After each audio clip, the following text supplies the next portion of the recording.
Mrs.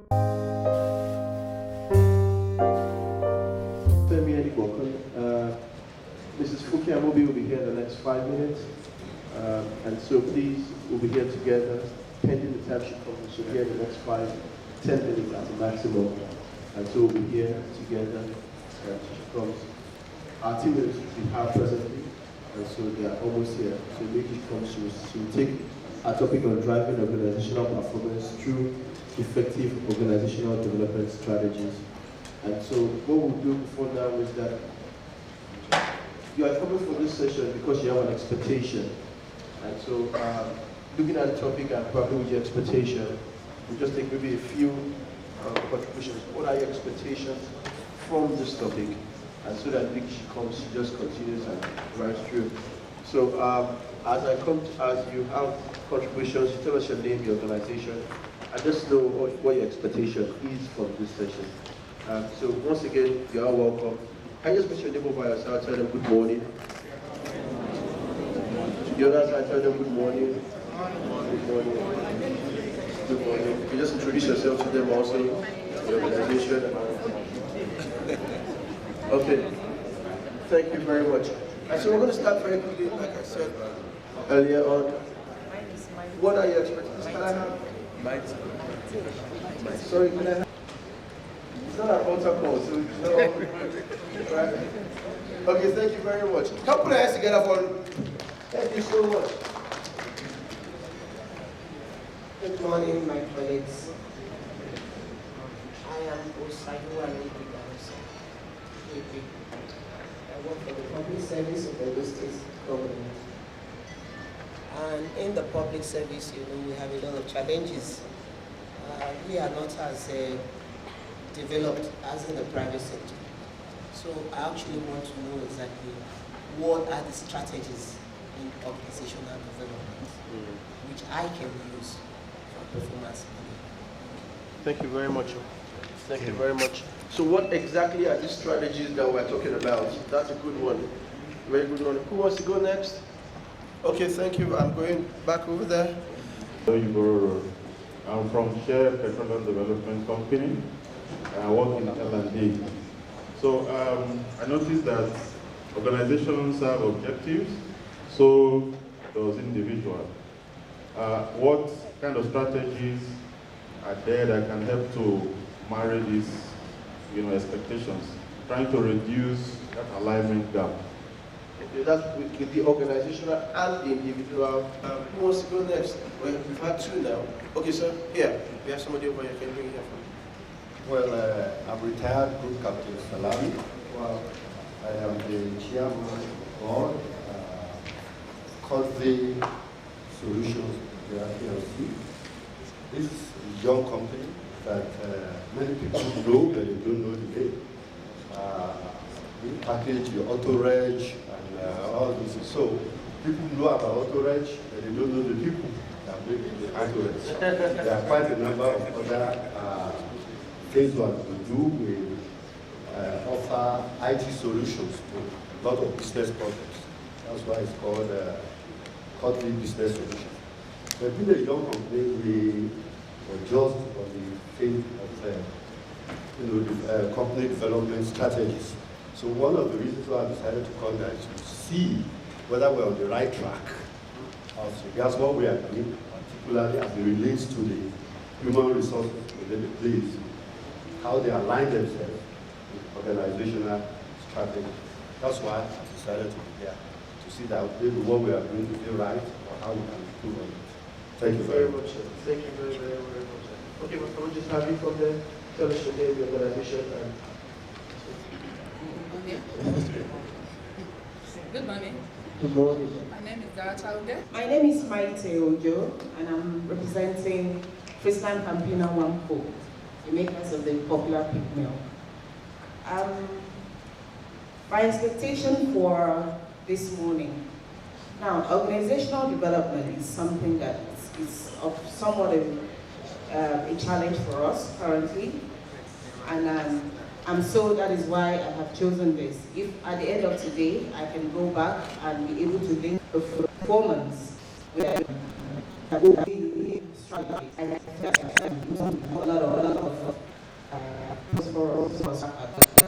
and the person in the relationship and this Funke Amobi is someone that worked in the past and she so when I saw her name,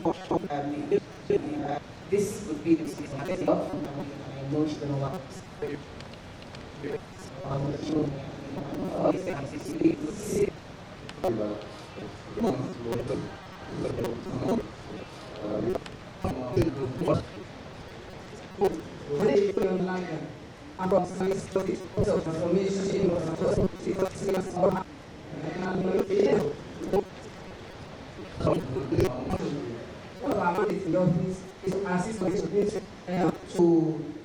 To assess their struggle, develop their struggle effectively. So it's to know the strategy that can use those ministries in developing their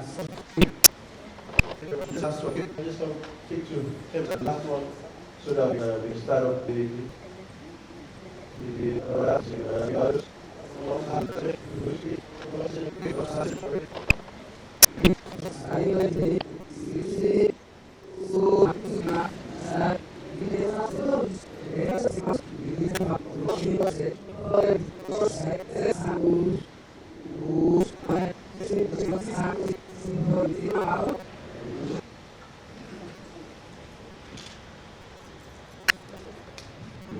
My name is Yerima, Organization and Revenue Service.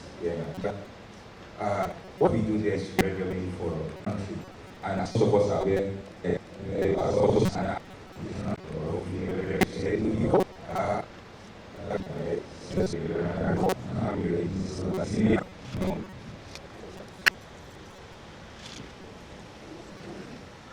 revenue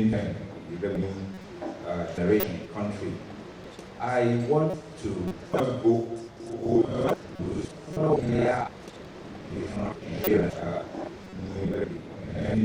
go home with power to the HR and the HR used to Thank you very much. Comprehensive all the speakers that we have this morning. I'm sure that all expectations will not be cut short. So I'll hand over to my colleague, who is the moderator for this session, Veronica Chinonso Nwazi. Can we just put our hands together for her?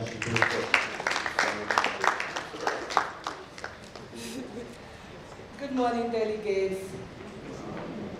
Okay, you're welcome to this session on driving performance through organization development strategies. My name is Vera Nwanze, and I'm your moderator for this section.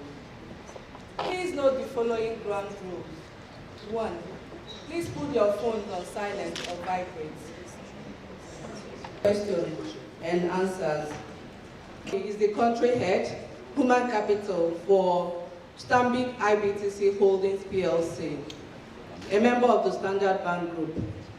Funke is a chartered fellow of the Chartered Institute of Personal Development UK, a full member of the CIPM Nigeria, a subject matter expert for the Society of Human Resources Management, SHRM USA. She's a member of the advisory board of Women in Successful Career, WISCA.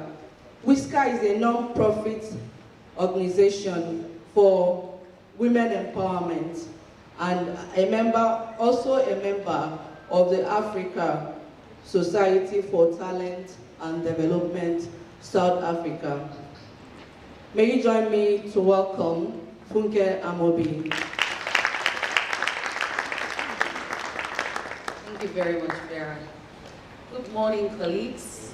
Good morning. I really have to start by apologizing for pitching, for coming in late. As you know, the session was scheduled for 10:30, and so I was working on that, and I arranged to meet up to have another business breakfast this morning with somebody else. So I was cut short in that very quickly to say your session is starting now. I'm like, how now? So anyway, we're here. So my sincere apologies, and thank you for waiting. So I'm not going to take too much of our time in the intro. I'm glad that I caught a few of the session expectations that Femi kindly captured. And I hope that we'll be able to speak to some of them as we go along. So I've got a slide, this is a technical session. So really, there's a whole lot of material in the slides. But I may just be going in and out of it so that we have a shared understanding of the subject matter. It's more important for me that we have a shared understanding of the subject matter before we leave here today as HR professionals. So you may find that I may not go into all of the slides. Bear with me. So today, I've modified the topic a little bit. And if we can't see the slides from where we are, I understand it will be made available to us hereafter. So, I've changed it to say driving organizational performance through effective OD strategies. Driving organizational performance through effective organizational development strategies. So much buzzwords. And in human capital, we hear, as professionals all of the time, the term OD, organizational development, OD. I'm sure many of us have wandered around that subject. Hands in the air. Have we wandered around the subject of OD? Yeah.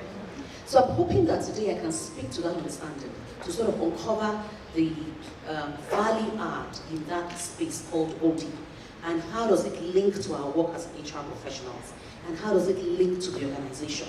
So I'm going to be saying quite a lot that you may find some theoretical, because indeed the subject matter of OD itself is theoretical. Then I will bring it to the practice, and then I'll show us a case study.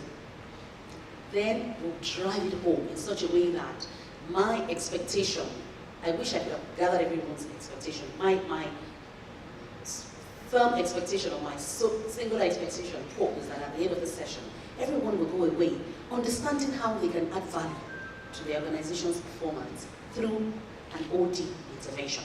We'll understand the space of OD and say, you know what, as an HR professional, I want to go back to my business and look at, the compelling need around the business. What do we need to be responding to in a manner that is OD in quotes? So how do we intend to do that today? As HR practitioners, our role really, if I say this, I'm sure every other speaker will say the same thing, is to support the business to achieve its strategic objectives. Am I correct? Yeah. It's a mantra, isn't it? Over the years, it has become part of us. So our job is to, how do we enable our organizations to perform better? But we're going to bring it home today to almost, if you like, a bit of, to a practical note. I'd like to speak to it in a practical note. And I'll be coming in and out into the hall such that I may give the microphone to one or two people to also share their views regarding, the subject matter. Just to make it practical. So we'll look at the macro environment first. What are today's business realities? What's the relevance of what we're talking about today to the business that we all work in today? And what is this subject matter called OD? What is it? Once upon a time, I had colleagues, in my former work life, where we used to say, there's a mystery around OD. It's almost once you've been deployed into a department called OD, everyone wonders if you are still a part of the larger HR. Like, OD people, OD folks, So it's really about demystifying what is that OD all about, Does it have anything to do with human resource management? Is it part of HR? I once had a heated argument with a colleague, a friend of mine, once in the UK, who thought, how can an HR person be talking about OD? She felt really violated.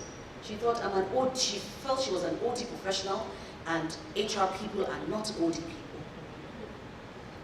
Is that a school of thought that you're familiar with? Well, we'll get to that shortly today. And then I will look into what I've called the how of deploying OD strategies. How should we typically deploy OD strategies effectively before we can add value to the organization? Don't forget, the subject is driving organizational performance through effective OD strategies. Then we'll bring it all together. I'm going to be talking about a case study of a successfully deployed OD intervention within my organization and show how it was done and pick the learning points from there before we bring it all together. And in bringing it together, I'm going to hope that practitioners here today would be able to bring it together when they get back to the workplace. And in putting the case study in, I said to myself, I'm sure it's been very familiar to a lot of people. I'm sure in our organizations, previous or present, we have deployed various change initiatives, perhaps even a performance management system, which is what I'll be talking about as the case study today. So we'll take learning points from there. So in getting started, I thought I'll just draw our attention to one critical imperative. You know, I'm sure all sectors in Nigeria are represented in this room today. Oil and gas, banking, telecom. I see faces and I know where they're from. FMCG, public sector, everybody's represented here. You know, but one thing runs constant across the boardroom today, regardless of the sector. Business leaders are under a lot of pressure. Are we in agreement in that regard? Yes. They are under a lot of pressure, shareholder pressure. Investors are calling for more and more on a regular basis. On the contrary, the environment, internal and external, is constantly pressurizing the business. Is that familiar to us? Increasingly, the customer is making a demand. So if you put in your mind's eye this kind of context, how easy is it to drive a business successfully? Externally, we know what the challenges are. We wake up in the morning, oil prices are, they're taking a downward toll. And you look around you, only recently did we have the ministerial ongoing screening going. Am I correct? So in such a, if you ask me, how does that inform the world of work? How does that inform the business agenda? Businesses are constantly anticipating change. So they are saying, okay, we don't know what's going to happen in the short term, but we have to be prepared to ensure our business responds adequately. What does that do to you and I as HR professionals? Our CEOs are constantly putting us under pressure. Pressure to support them more. Sometimes they don't even know what they want, am I correct? Yes. They're just putting you under the pressure. Today they want to lay off staff. Tomorrow they want to hire staff. Hello? It's the pressure of the environment. So constantly there's change going on in the environment.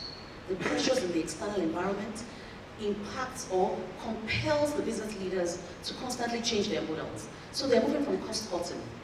They're going to revenue optimization, revenue generation, or business model readapt. They are just coming up with one change falls after the other. Am I correct? Because they need to constantly respond to the pressures. But one word, one phenomenon is common, and that is the concept of change. Hello? Regardless of the industry, regardless of the sector, regardless of the pressures that they face internally and externally, one phenomenon has become common in recent time, and that is the concept of change. Stay with me, we're going on a journey together. So change, I'd like you to just pack that. If change is the one common denominator in the world of business today, how do we respond to this broadly felt change? As a business, how do we respond? As human capital, what does that mean for our role in supporting the business to achieve its objectives? If it says that the only thing that is constant is change. So if you announced a CEO today, what is the first thing most CEOs do? Somebody help me. What's the first thing most CEOs do? I'm sure in most of our organizations we've changed CEOs a couple of times. When the new CEO comes, what do? Help me, somebody. Start. You said structure. They change, they do what's happening. They restructure. I wish I had a blackboard. They restructure. Thank you. Help me write restructure. They restructure. So when a CEO, thank you sir, you saw my slides. When a CEO comes on board, I'm told the people at the back can hardly hear. I apologize. Am I speaking louder now? Thank you, sir. When a CEO comes on board to restructure, what are the implications for human resource management? A new Mr. CEO arrives and you are head of human capital. It says, all I want to do is restructure. Call me Mr. or Miss HR. I need to restructure. What does that mean for us? Now it's getting exciting. Hello, somebody. Yes, sir.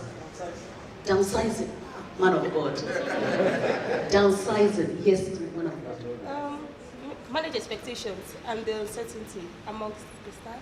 I'm feeling you now. Yeah. A new CEO has just been announced. Perhaps you've been waiting all the while for this change to come. And then the person comes on day one and he says, I want to restructure. And you're spot on, sir. That's the word they use. I want to restructure. They don't even know the meaning. They don't know the beginning to the end. They just know that something needs to. Absolutely.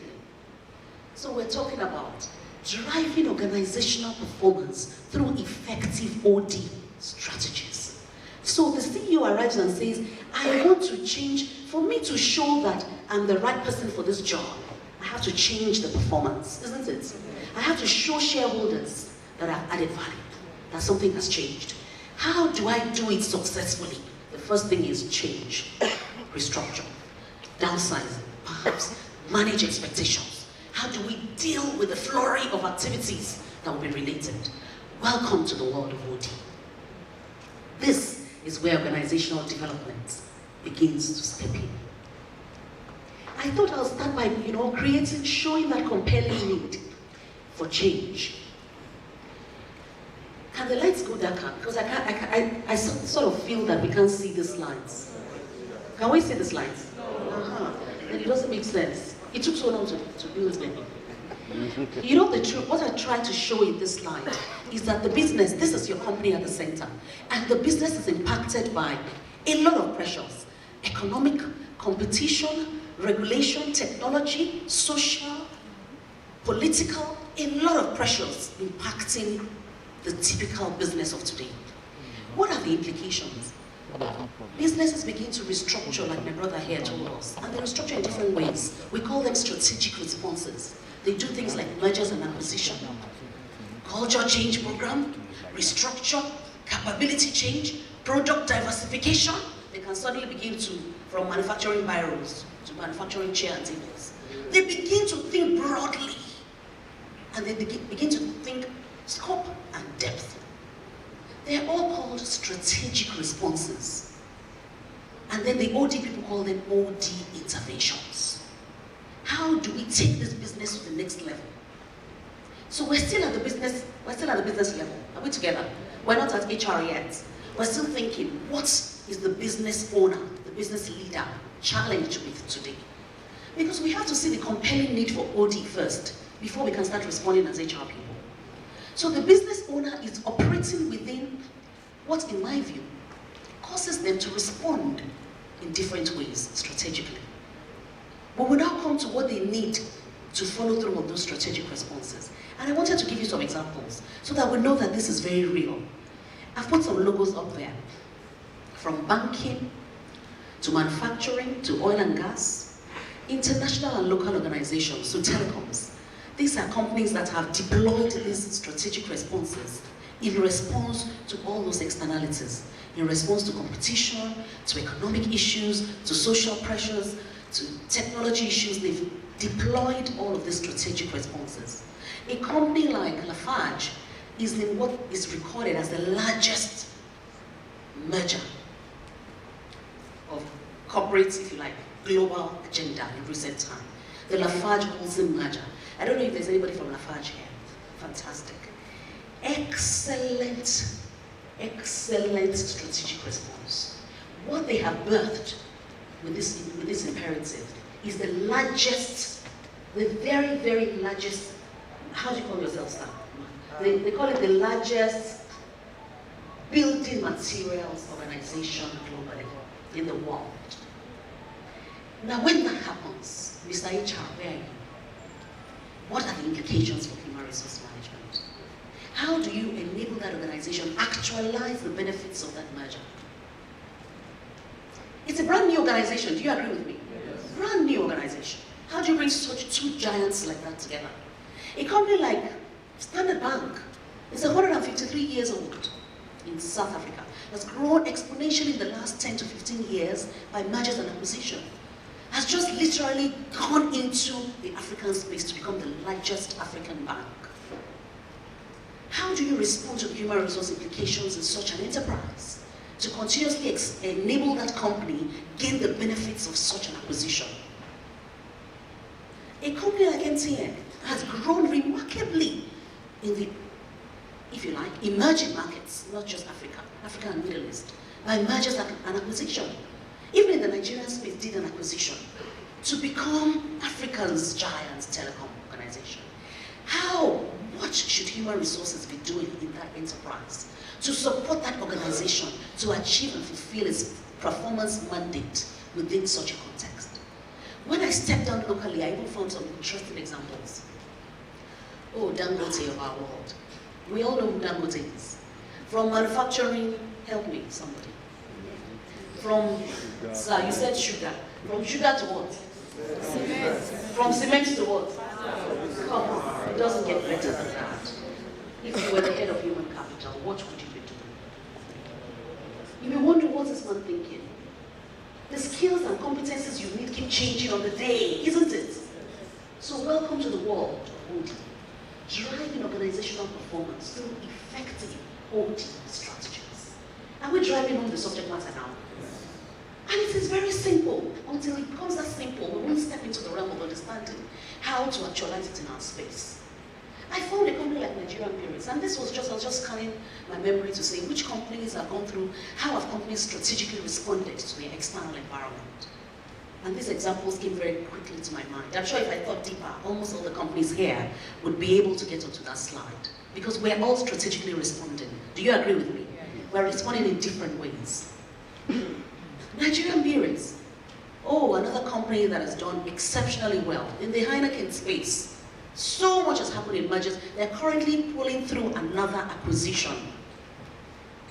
So if all of that is happening repeatedly across industry, what are the implications for human resource management? You know, I tried to make it a bit pictorial, and I said to myself, is the need for OD really compelling? Or is it just a nice to have? You know, like some people would feel, oh, human capital is good enough that we're HR professionals. Which one is this OD speaking? Now they say I don't have OD skills. What does that mean? I thought I'd come and provoke somebody today to think, do I really need to have OD skills? Is it important for me as an HR professional? So that's where I'm going. And, you know, I've said it all. From all we've said, regardless of your type of business, you must respond to external and internal issues. Regardless of the size of your business, you must continuously integrate internally. So you must ensure that from, somebody said, we have to be conscious about managing expectations, from tweaking your processes and your policies and, you know, your ways of working, down to changing what is core to your systems and how your people are managed. You must be seen to be integrated internally and adapting to the external changes. Are we on the same page in this regard? Now, having said that, welcome to the world of OD. With this compelling need, as human capital professionals, we have no choice, and I'm going to say that again because it means emphasis. You have no choice but to develop OD skills, because it has become a compelling imperative that business has visited upon us. If our companies are responding strategically to survive and remain ahead of competition, we as HR professionals must rise above. And I don't want to talk about just transformational and transactional and transformational HR. We've flogged those issues in the past. Am I correct? We must now rise to the level of supporting at an organizational intervention level. We must begin to embrace the world of OD and pull on OD skills with very much ease. So I'm going to take us now into the how. So the OD function, what are we really talking about? We're saying welcome to the world of OD. This is where we now provide support to the leaders to determine how the organization should best adapt. So to your point, sir, you said the CEO would like to restructure. So when the CEO comes and says, I would like to restructure, in the first instance, I hope he calls the head of human capital. Hello? Because if they don't even call us, then there's wahala. Thank you, sir. Who would they call first? Oh my God. The CFO. I love those CFOs. I love them. But you know, they can't replace us. They call Mr. CFO first because the numbers. So give me the trend, give me the numbers, let me know what the figures are looking like. You know, in the last 6 months, you know, I like to, you know, they will call for all sorts of analysis. Am I correct? Even if they don't call you, smuggle yourself into the meeting. Yeah, I don't wait to. No apology. Smuggle yourself into the meeting. And hello, I understand that there's a meeting holding about the restructure. Am I supposed to be here? Put a copyright, restructure. And he told me he was going to the board to present his paper. I said, board or why? How? You haven't spoken to me? How are you going to talk to board? He said, I've finished doing my strategy. I said, where is the people's strategy? You cannot go and talk to the board here too. He said, okay, let's talk. It's not just about asking for that attention. It's knowing what to do when you get the attention. Is somebody with me? When I opened the iPad with him, when he finished, I said, now where's your change management plan? Where's your people plan? I didn't even ask, where's your journey management plan? He said, wait, it's okay. If you add all these ones and you talk to the board, they will know you know what you're saying. Because I said to him, what you're about to do is massive transformational change. And if you don't have a structured change management plan, read my lips, it is going to fail. And I said it confidently, and he knew. Everything was there, all the figures were there. What the board wanted to see, am I correct? Yeah. All the figures were there. So he's going to show them how one is going to become 1 million, so they'll clap for him. But that's all, the board will say go. What is the how it's going to happen? The management of the expectations that she talked about, and the dealing with the perhaps 2,000, 5,000 employees that will be a part of that exercise. That is where OD comes in to say, how do I provide the support to ensure that we adapt to our externalities adequately? How do we ensure that there is adequate internal development to support the delivery of this external ambition? So, Mr. CEO, you want to restructure. Let me think through with you. How do I support you to ensure that there's an internal capability that will avail you the ease of this restructuring? So you must enable the Mr. CEO, ask and think those questions at the right time. This is the space of OD. So the subject matter of driving or enabling organization performance through effective OD strategies is a wide one. But it all is premised on the same thing, the need to respond to our external and our internal environment. Then it takes me very quickly to the subject of OD. So what is OD? Can somebody help us? What is OD? What do we think? Let's not make this theoretical, okay? We've talked about, I see your hand, sir. So excuse me, sir. I wish I had a floor microphone. So what is OD? What is this? Oh, thank you, sir. Help me.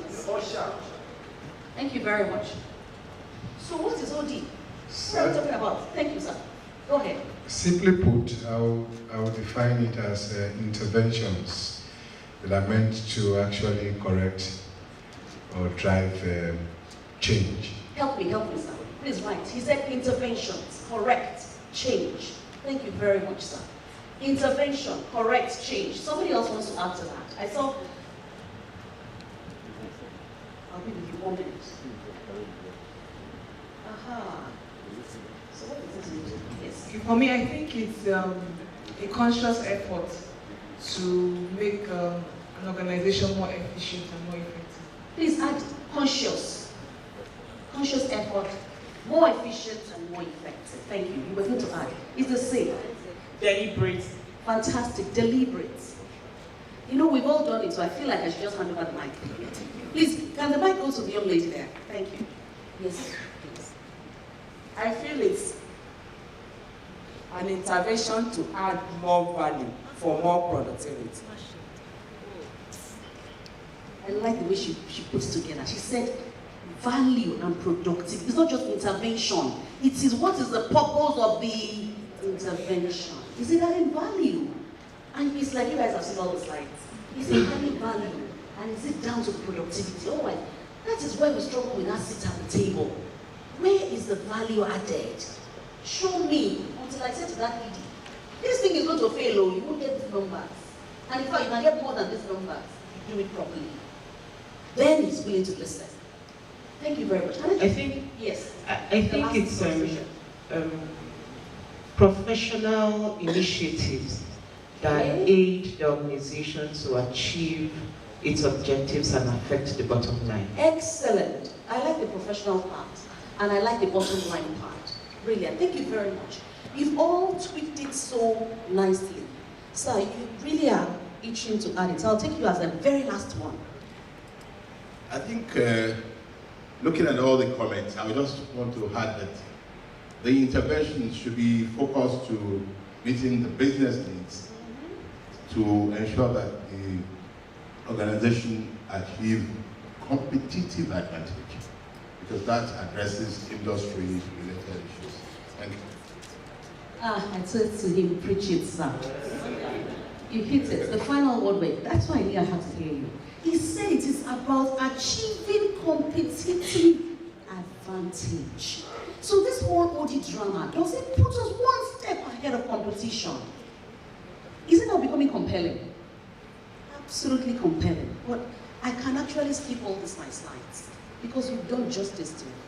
It's a lot, you know, you can have 1,001 definitions of OD. But the definitions we've had in this room today are most appropriate. So if you just look at the key words on the top, we're looking at usually an effort, recall that we said that as well, that is planned, that is usually organizational wide, and it's focused on increasing the effectiveness of the company. It says that sometimes it's a process of change. Sometimes it impacts culture. Sometimes we're solving problems. At other times we're dealing with responding to external changes. One thing rings clear. It's about change. Doing things differently. If I move again very quickly to say, so what is the role of OD in the organization? The OD person in the organization, or if you like, the OD role in the organization, doesn't take over the HR function, does it? What is the role of OD? If we say, oh, it's about, you know, an intervention, all of this that we have said, that enables the bottom line to improve. I put it very quickly. You know, I have borrowed from one of, you know, some sounding authors in OD to say that the role of OD really is twofold, if you like. That of a coach and that of a counselor. So it's very simple. Organizational coach and counselor. What does a coach do? Can somebody help me? Where's the microphone? What does a coach do, really? Who is a coach? So the OD person, with all this expertise, is a coach and a counselor. What does that mean? Help you to achieve your task and accomplish your goal. Helping to achieve your task and accomplish your goals. It's a help role. That's what I need to emphasize. It's a facilitator role. Hello? It's not a doer role. He's not the person who is going to, yesterday one of our colleagues raised the subject matter of, is the line not taking over our job? It's a facilitator role. Mr. CEO wants to restructure. I will enable him, facilitate the process. Not take over the process of restructuring, because I can't. So Mr. OD, the role is that of a coach, a counselor. And we'll get into that to say, okay, so how does that work? And I thought I'll touch very briefly on this. The subject of OD and strategic human resource management. As I said to you, sometimes we get into that, and I think it's an ideal argument, really, where we get to begin to discuss, okay, is OD part of HR, or is it not? Is it HR, or is it a part of HR, or are they two different or distinct, you know, functions or capabilities? In other words, as an HR person, am I an OD person? Or in my organization, there's an OD role and there's an HR role. Does that mean that we're two divides that don't mix? Do we support the business differently? I thought I'll just speak to that very quickly. And there's no better way than to do it, than to borrow from the Ulrich. We all know this model, don't we? Are we all familiar with the Ulrich four quadrant model? The 4 roles of human capital. The third role, the first is the strategic partner, yeah? The second is administrative expert, yeah?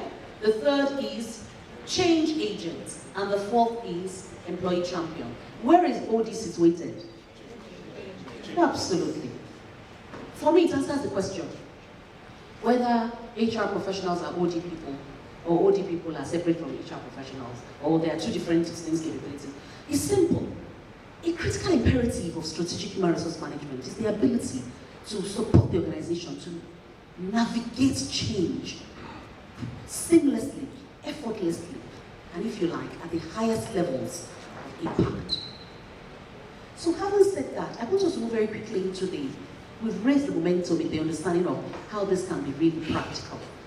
And if we take it very quickly, I want us to go into the how of deploying organizational various OD strategies. Again, I'm going to start from the business. I'll be borrowing from two schools of thoughts now, the Harvard Business School and Boston Consulting Group. Stay with me here. How many have seen this book before? It's a book by the dean, the now dean, he wasn't dean then, the now dean of the Harvard Business School, Nori. The book is titled, What Really Works. I recommend it. You can write it down and Google it and try and get yourself a copy. I recommend it to every business person, not just a HR person. So, you could even ask your management team to have a read around the book. I think it's an excellent business book. So what is the logic of this book, Funke, and what has it got to do with what we're saying? The Harvard professor set out, the author is Nitrin, Nitrin, Noria, Noria. The Harvard professor set out in 2003 to research what he called winning management practices. He looked at companies who had, stay with me, who had consistently outperformed their peers in a 10-year period. Consistently outperformed their peers for 10 years. He studied all of them. I don't remember the sample size, but across various industries. And he was looking for, what are those management practices that are common to them? Is that an interesting study? Because what does that kind of study do for you? Those common practices. What can you do with such a study? Adopt them. You copy them shamelessly and you display them royally. By the time they see your company, they'll be wondering, where did you get this from? These are the winning management practices. Let me tell you what they came up with. We're going into the how of deploying all these strategies to support business performance. He found that there were what he called the business formula, 4+2. He said that those companies had 4 management practices in common. All of them had those 4 management practices at advanced levels. And he said those 4 practices were strategy, execution, culture, and structure. They got it right in those 4 areas. He said in addition, they now got 2 from another 4. Talent, innovation, leadership, mergers and acquisition. So 4+2, he said, was the ideal business formula. So Funke, where is all of this taking us? I find this study very instructive and the book a very compelling use to drive a high-performing organization. And what Nitin was simply trying to say was, if you want to succeed as an organization, in all thy getting, get 4+2. Hello? Does that make sense? To succeed, you must excel at these practices. Now back to our subject matter. What does it take to deliver on these 4 practices? What does it take to deliver on these 4 practices? I have the answer right there. Strong OD capabilities, culture, strategy, structure, execution, strong OD capabilities. So you see, it's back to where we started again, a compelling need for OD. What this study tells me is that organizations that were studied, the winning companies that were studied, who had successfully stayed ahead of competition, stayed ahead of competition because they successfully deployed the right OD strategies. Do you agree with me? That's what this study put forward. And I thought, if we start, I don't know what your company is considering. Your company may be considering, or maybe may have identified one of those practices and saying, we want to excel in the area of strategy. And so you're doing a lot in that area. Oh, we want to drive a culture transformation. You're doing a lot in that area. perhaps what you should be doing is rethink the way you are deploying your strategic interventions to support those, overall strategic goals. And as if, this wasn't enough, another study I found around high-performing organizations, again says that to be high-performing is about your leadership, is about your culture, is about your people, is about how well you manage change, and it is about how engaged your people are and what kind of culture exists in the organization.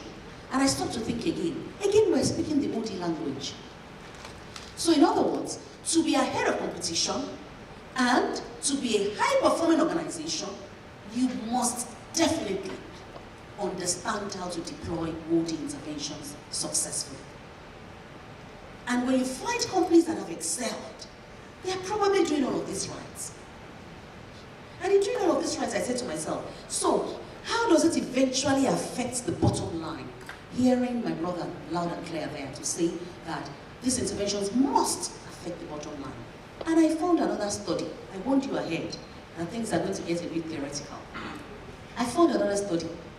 This one tells us that if you're interested in driving your company's performance upwards, you should be considering how to make changes and interventions in these areas.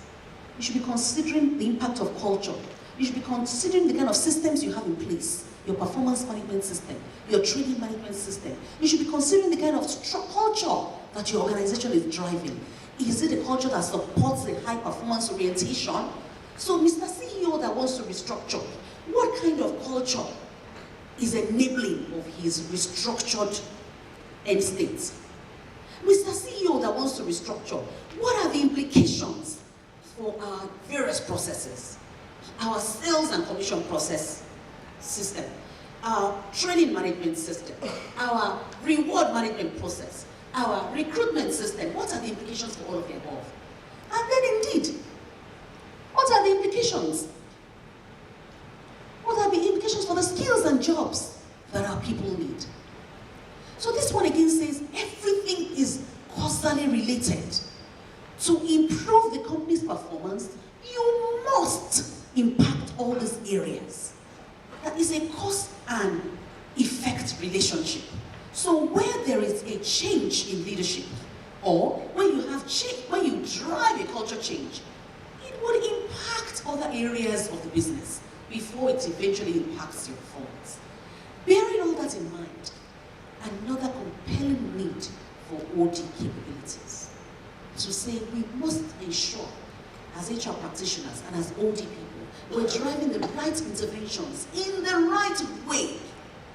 Because I'm going into the how now, to support the business to improve its bottom line.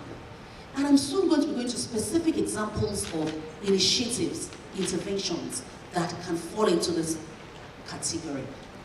Well, to go into the how very quickly, I'll touch base on two possible ways of deploying OD solutions. How many have used external consultants before? In your organizations, you've used external consultants. They come and collect your money. Haha. We're all guilty as charged. Don't worry, we will all become consultants. So there'll be business for us. How do they work typically? How do you see that consultants work when they come to take on our brief? Somebody wants to help us? Yes, sir. Is the microphone going to you? You want to answer? Oh, I thought you wanted to answer. How do consultants work? Thank you, sir. I just wanted to... Okay, yeah. Yes, go ahead, sir. They come to you, borrow your wristwatch, and tell you the time.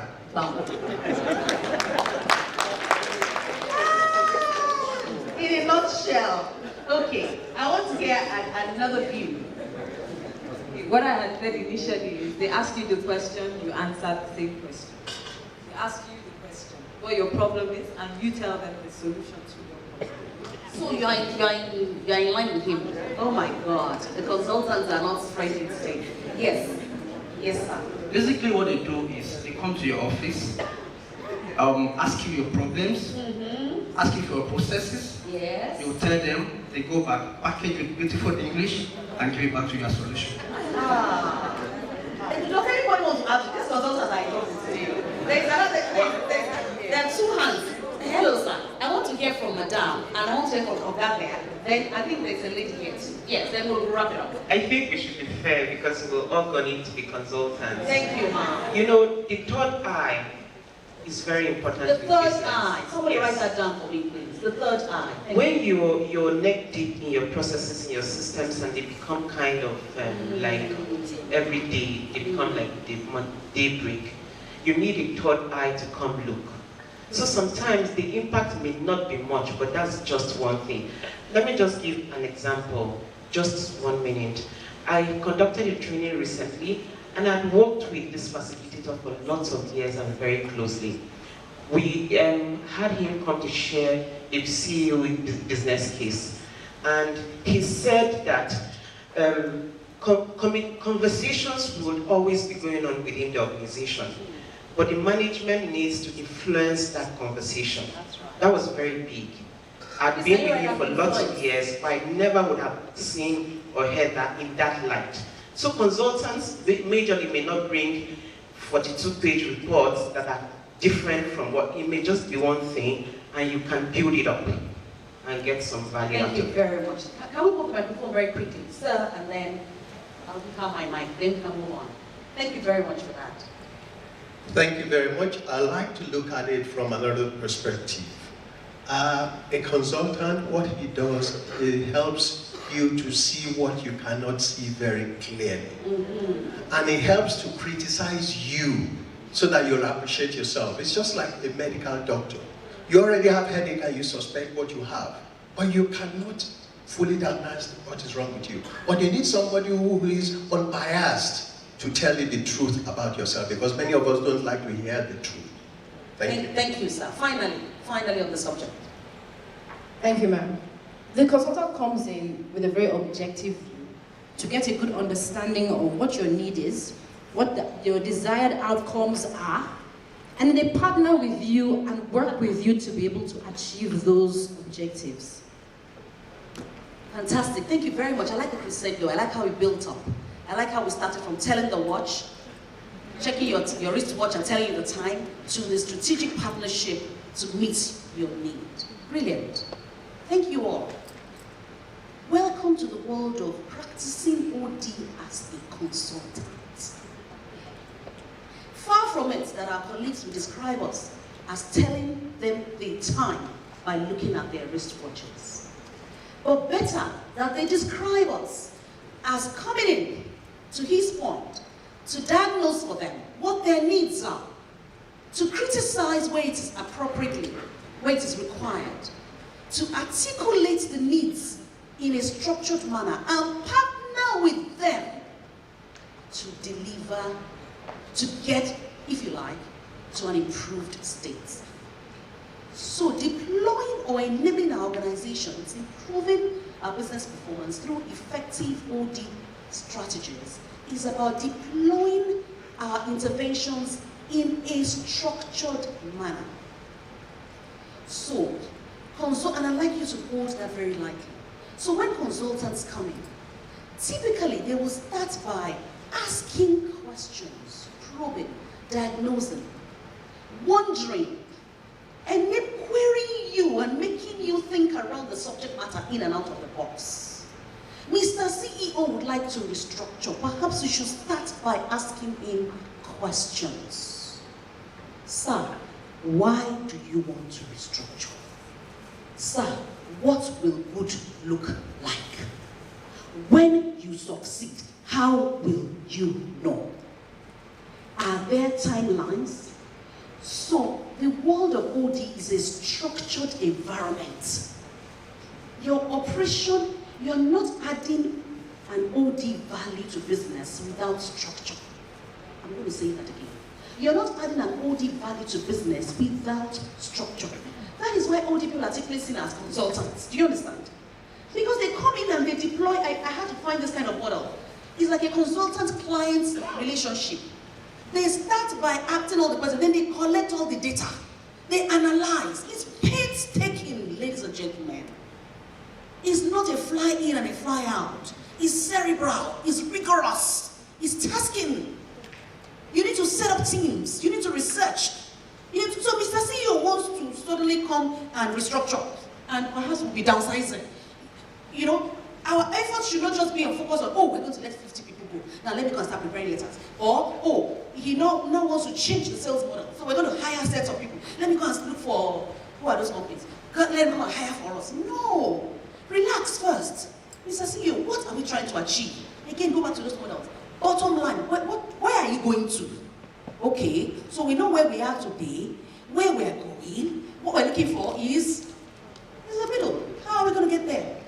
So the structure and the rigor around that. Then we settle down as HR people to then say, okay, who needs to be on this task force? We need somebody from learning. We need somebody from performance. We need somebody from, am I correct, sir? We need somebody, now we put that team together. Oh, we're beginning to talk about an OG intervention. All because Mr. CEO wants to restructure. So what's the point I'm making? It's a structured process. The deliberateness is around the structure, and there's so much you can draw on. There are so many theories that will enable the delivery of these solutions in a manner that is seamless. Some of these consultants, all they are doing is walking through one or two of those theories, and they are delivering value. It must be a structured intervention to be partnered, to be a strategic partnership. I'm going very quickly into tell us about a case study, because I want to make it very practical.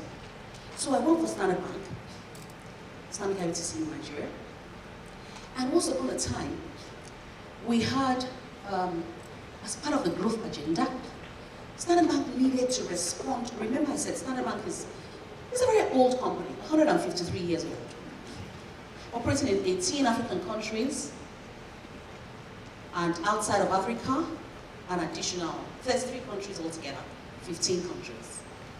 So it's a big multinational organization.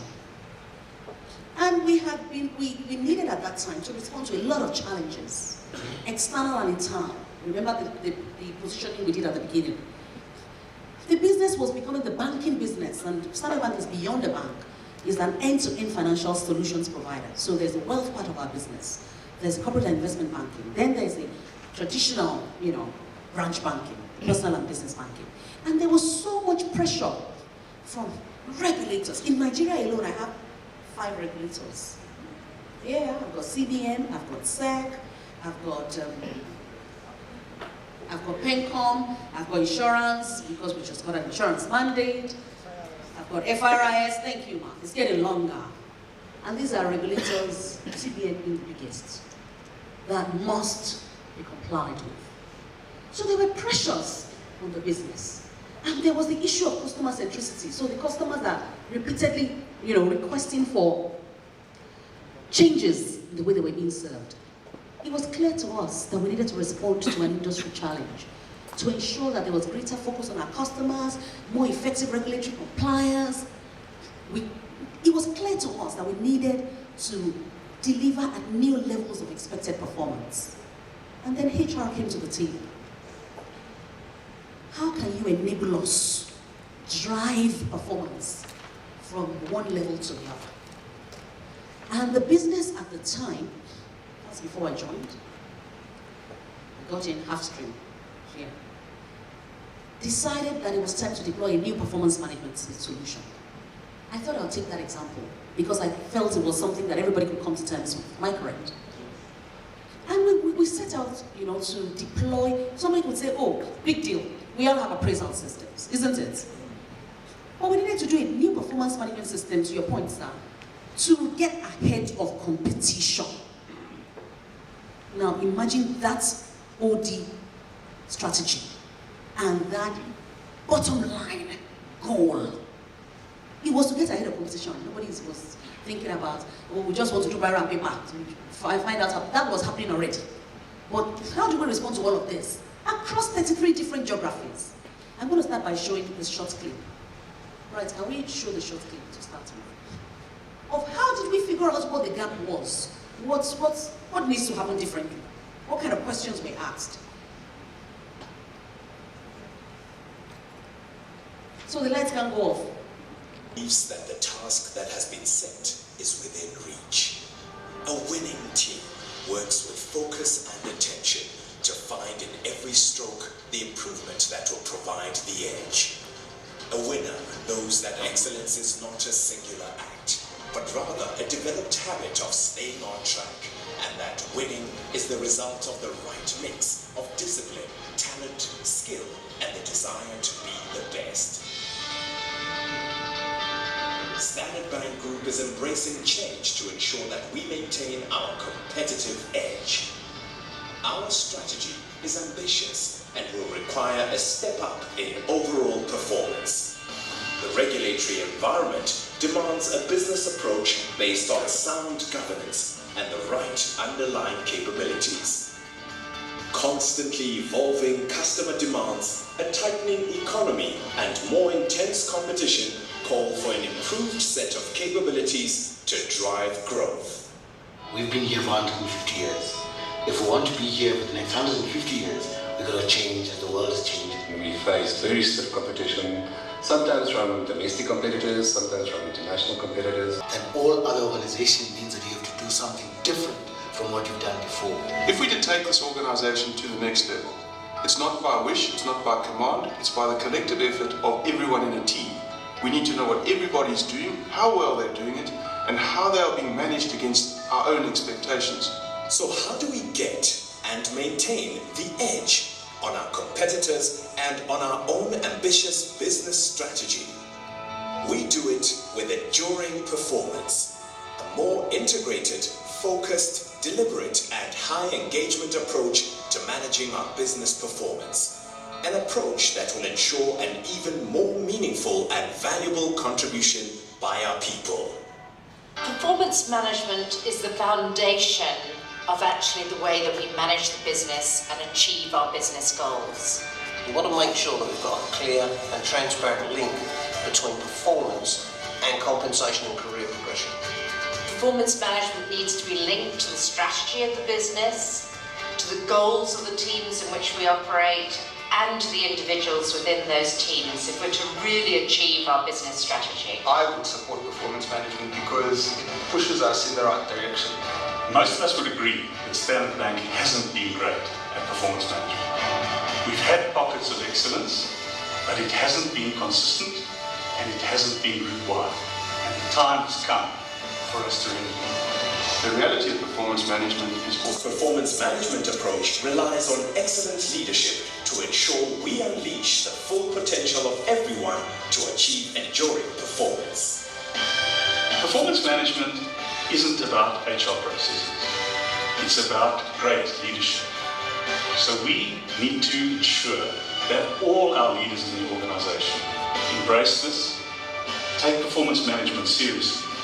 And if we do, it will ensure that there's enduring performance of the organization, a link between the business unit goals and the group goals, and individual goals, and that there's a better outcome for everyone in the organization that will give us the edge over our competitors.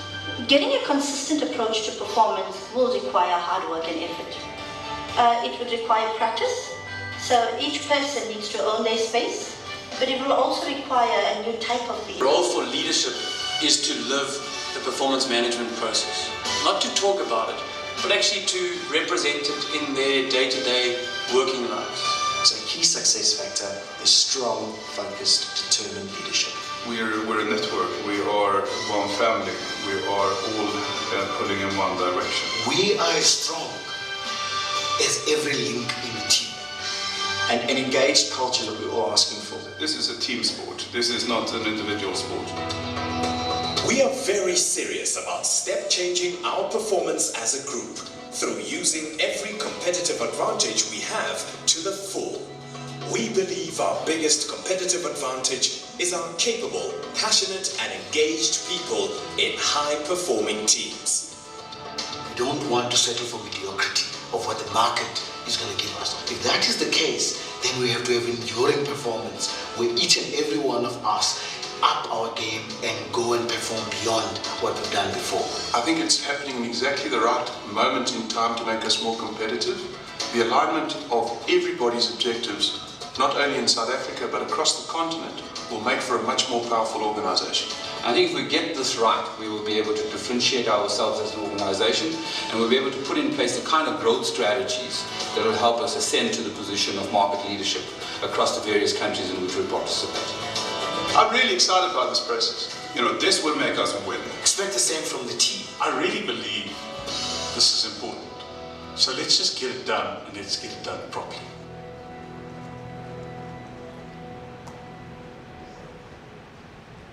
Right, welcome back. I'm told we need to wrap up. But I put that in as a case study for us to see, in my understanding, what was a successful deployment of, an OD intervention that enabled business growth and performance. We're all familiar with the performance management system, isn't it? But this was coming at a time, and you heard the first level leadership of Standard Bank across the group take ownership of that intervention.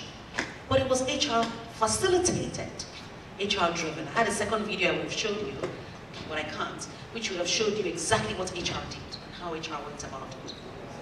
Oh my God. Okay, right, let's show that very quickly. Okay. And the ownership at the high level, where everybody, and you heard all the language, sir. You heard it there saying, if we get this right, we're getting ahead of competition. It's not about being here for 150. If I didn't tell you it was performance management they were talking about, would you know it was performance management? Sir, they said, it's not about the products, it's not about the services. That person was the CEO of Personal and Business Banking Africa. It's not about the products, it's about the people and how we are managing their performance. That is why we are not delivering the numbers. And I can show you the slides of what happened to the numbers after this intervention. That is driving organizational performance through effective OD strategies. So when the HR team set out to deal this, to tell the business, this is what the gap is. Stop running around. This is the gap. This competition you want to be ahead of across all our geographies. This is what it's costing. We're not presenting you with a new performance management solution. Rather, it's a more focused approach, one that positions our people's performance as an enduring and essential business advantage. As we build a strong multinational organisation, we need to ensure a common approach to performance management. That will provide us with a focused approach to achieving our business goals and objectives.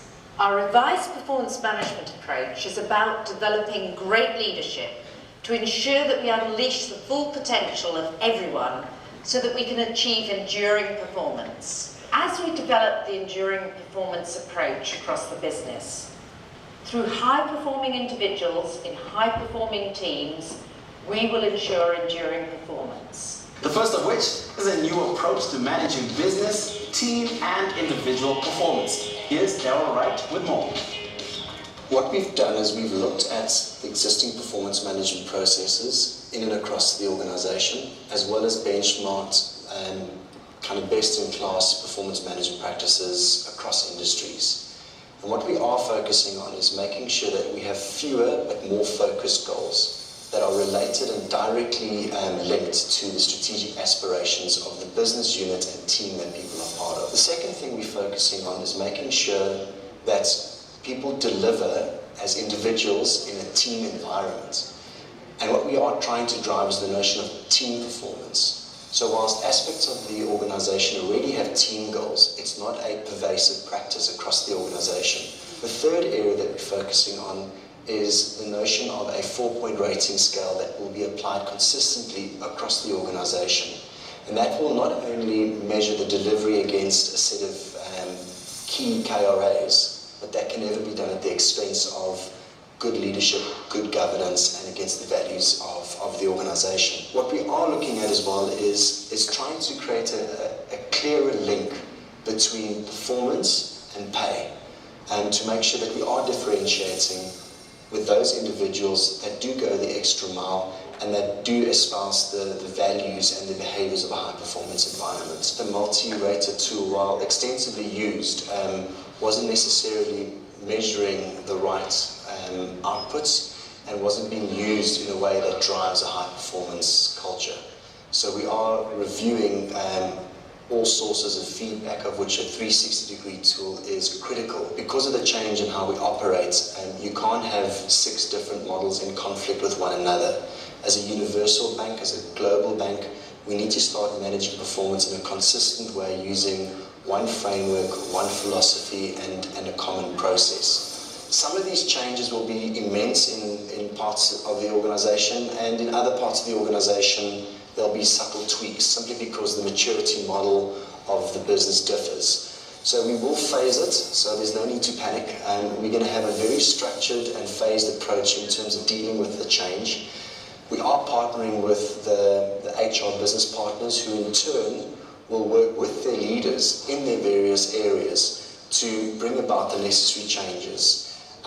We are asking employees to take ownership, and the concept of self-management will be used a lot in terms of driving what it is that we want employees to own. We want them to own their career development, own their personal development, and own their performance management against a clear set of KRAs. These changes are coming about in the next financial year, so for now the focus is on delivering against the 2011 objectives and getting excited and energized about some of the core changes that we're bringing about in the new performance management cycle.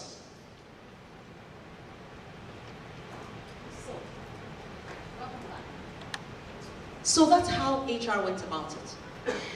The change management was huge, absolutely structured, business partners enabled, clarity of where we're going, what's changing, and strong line manager ownership, supporting the leaders to enable it to happen.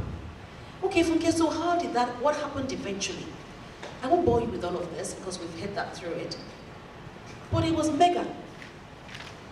Pre-intervention, we had, as I said to you earlier, a whole lot of customer demand and feedback, shareholders' requirement, market pressures, and all of that. We had revised our business strategy, we had increased regulatory demands, we had revised our business architecture, we had revised a whole lot of things. And then HR needed to provide that support to enable the organization achieve that strategic goal intent through an improved performance management system. And HR had to do the questioning. HR had to do the probing. HR had to do the deciding what needed to be done and saying to the business, this is the missing piece. And I'm glad to let you know that, at the end of it, post-intervention, superior business results. Now I can boldly say to you, I don't know about others, I like to say we're not just a bank, other organizations. We have a strong linkage of our performance to pay. Absolutely linked. You're exceeding performance, your pay is exceeding performance. That's just the way it works. And if I show you even on the figures perspective, headlines have gone up. Headline earnings up by like 14%. Headline net asset value per share up by like 14%, dividend per share up by like 17%. We've leveraged economies of scale. We've become more global and standardized. It's brought for us what we call a new edge to our performance management. And the bottom line figures have showed that. Above all, at the end of it, I like what it has done to our people. Because on the people side of things, we just found that our people became a lot more connected, a lot more engaged, a lot more... Do you understand what I'm saying? Because it's clear that their performance has been better managed, and they can see how it links to their pay. And at the end of it, I believe, and we all believe strongly, 1 minute, right? We have a stronger people advantage for the business to be on this bottom line. And if you can tell that your business has a stronger people advantage, my view of the world is that you can tell that you're positioning your business to be ahead of competition. I hear we have to wrap up now. If you get the rest of the slides, you'll be able to pick up things. Please write your questions, because I'll be able to take all the questions together. But I have put there critical success factors for deploying OD interventions. What is a profile of an OD practitioner? What kind of skills and competencies do you need to, have in your pocket? And do you need an internal OD team, or do you just have to rely on external consultants to give you that support? I put my thoughts and my views there, for net, and you can have a read around that just to be able to make your sense out of it. But my view of the world is that as HR professionals, whether we like it or not, we're constantly required to provide support for our organizations to achieve the business results. And that makes our role a powerful one. The OD role is a very, very powerful role that enables, or that, if you like, substantiates the need for a strategic HR person. So, as the OD function, in my view, the OD role becomes increasingly influential, becomes a more compelling need in business. I would like for us to, I want to leave these questions with you. Continuously ask yourself this question. So how can I better develop myself as an HR practitioner into such a state where I can make a more positive contribution and influence into my organization through effective OD interventions and through effective OD support. And I'm going to take a bow at this point, just so we can, I think we need to join the plenary session, so that we can put our questions together. Thank you very much for your time, for listening.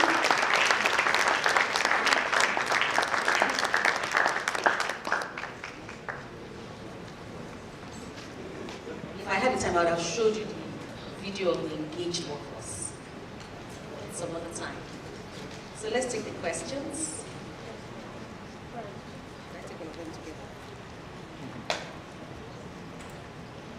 Questions.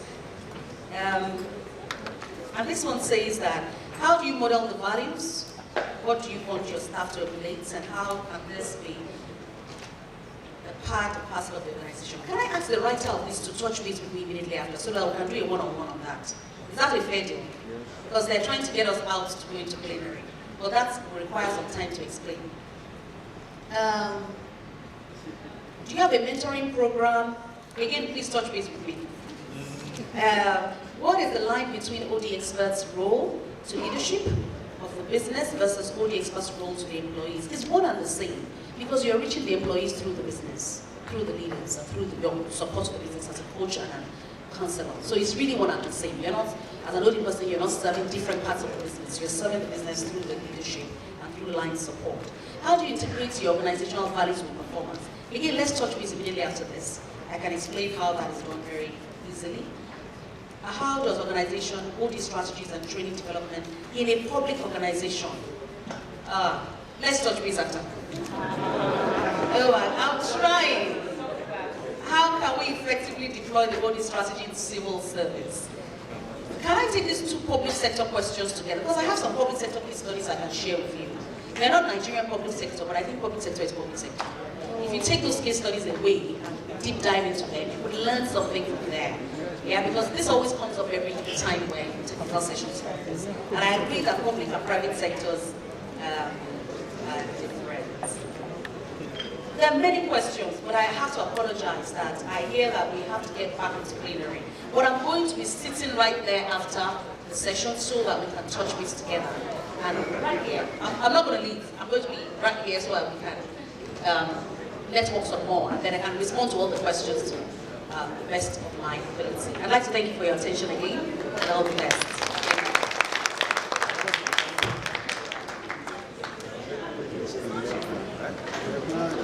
Please, a plaque presentation will be done to Mrs. Funke Amobi right now.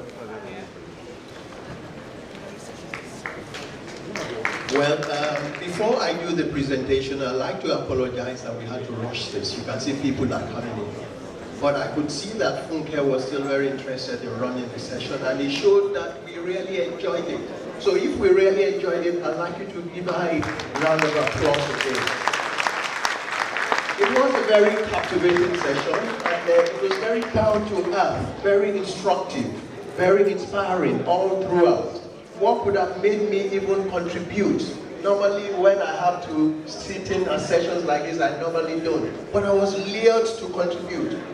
And I'd like you to take one thing away from what she had said. She said you must learn to smoke your way through. HR, you must not beg to get things done. You must market and sell yourself. I think Funke has been able to do justice to this topic today. And on our behalf, on your behalf and on behalf of the President of the CIPM and also the President of council, the chairman of the council, would like to present this plaque to Funke for a job well done. Congratulations, Funke.